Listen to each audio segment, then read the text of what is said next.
గ్రహిస్తూ ఉన్నారు. ఒక్క విషయం కూడా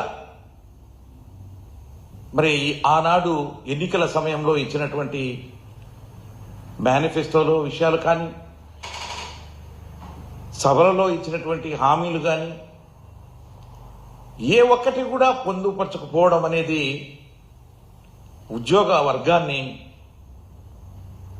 కలవరపరిచింది అని చెప్పేసి కూడా నేను ఈ సందర్భంగా తెలియజేస్తా ఉన్నాను. ఇక మరి ఆనాడు మేనిఫెస్టోలో కానీ కూటమి ప్రభుత్వం మరి ఎన్నికల సందర్భంగా ఇచ్చినటువంటి హామీలతో చూస్తే మొదటగా సిపిఎస్ విధానంలో ఉన్నటువంటి ఉద్యోగస్తులని, అదేవిధంగా సిపిఎస్ను జిపిఎస్ను పునఃసమీక్షించి ఒక ఆమోదయోగ్యమైనటువంటి పరిష్కారం మేము చేస్తామని చెప్పేసి ఎన్నికల సమయంలో చెప్పడం, దాని ఊసే నేను ఎత్తట్లా. ఆ బడ్జెట్లో దాని గురించి ఎక్కడ ఈ సిపిఎస్ కానీ సిపిఎస్లో ఉంచుతామా, లేకపోతే గవర్నమెంట్ ఆఫ్ ఇండియా ఈ మధ్యన యూనిఫైడ్ పెన్షన్ స్కీమ్ అనేది ఒకటి తీసుకొచ్చింది,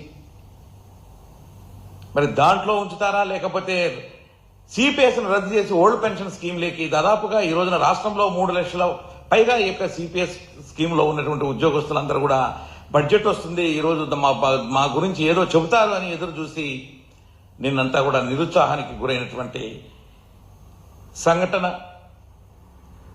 మరి దాంతోపాటు ఉద్యోగులకు మెరుగైనటువంటి పిఆర్సీని మేము ఇస్తాం మేము గెలిస్తే అని చెప్పి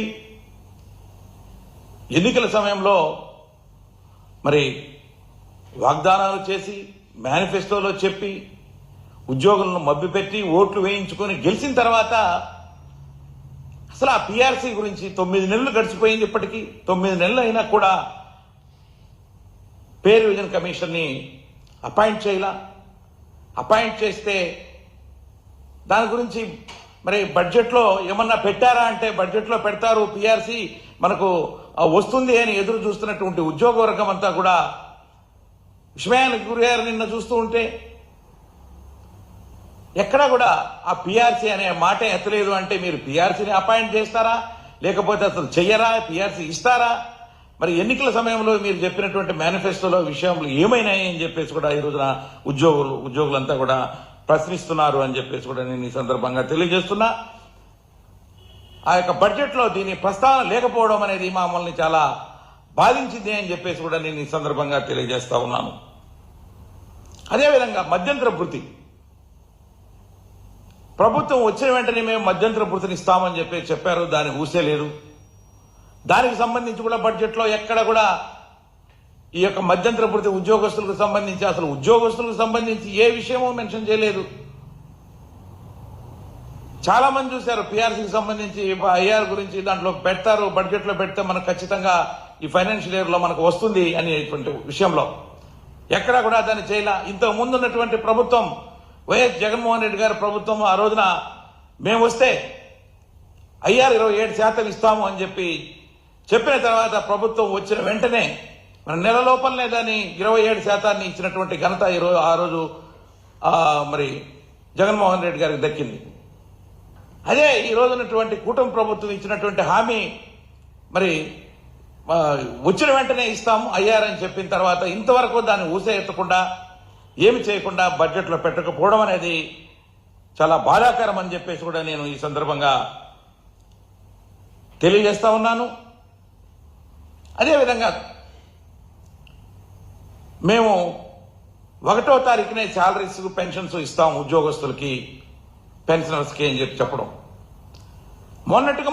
మొన్న కూడా ముఖ్యమంత్రి గారు మరి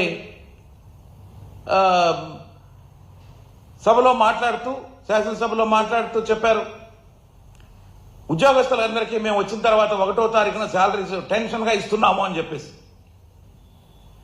వచ్చిన తర్వాత 1 నెల మాత్రమే జీతాలు పెన్షన్స్ సకాలంలో 1వ తారీఖున ఇచ్చారు. కానీ ప్రతి నెల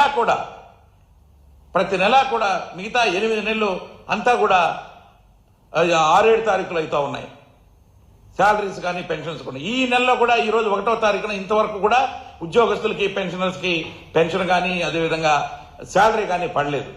ఎందుకు అలా అబద్ధాలు చెబుతున్నారు వీళ్ళు మేనిఫెస్టోలో చెప్పింది చేయకపోవడము, హామీలు నెరవేర్చలేకపోవడము, దాన్ని మళ్ళా అబద్ధాలుగా చిత్రీకరించి చెప్పడం మేము చేస్తున్నాం ఇస్తున్నామని. ఇవన్నీ కూడా అన్ని అబద్ధాలు చెబుతున్నట్టుగా అనిపిస్తా ఉంది.